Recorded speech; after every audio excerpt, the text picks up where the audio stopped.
This base cannot get the relief right.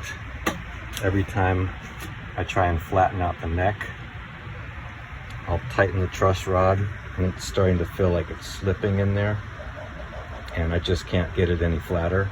So I'm gonna take out the truss rod nut and see if I can add a washer.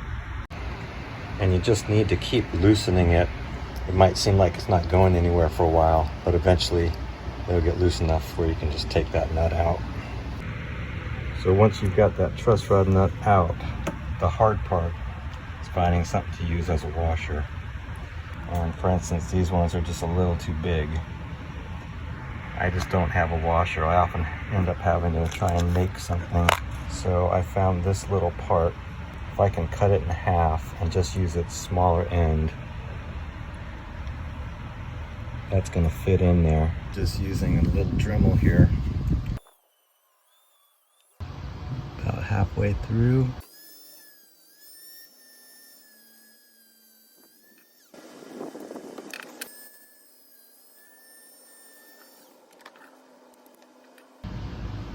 A little washer. I'll clean that up a little bit, but that should work. You may want to take your little homemade nut, put it on something, try and feed it onto the truss rod.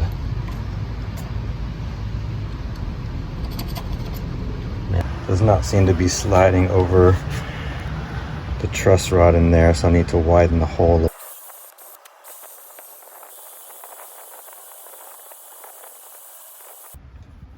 Okay, so another try.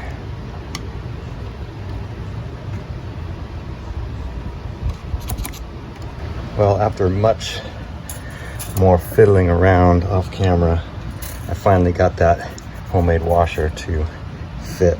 The reason this is so hard is because it has to be just the exact right size.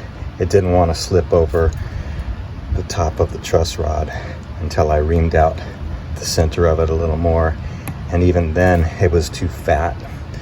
It wasn't allowing any thread to show through, so I had to cut it in half, so it was just a little tiny washer. But now there's enough thread exposed that I was able to get the truss rod nut to take,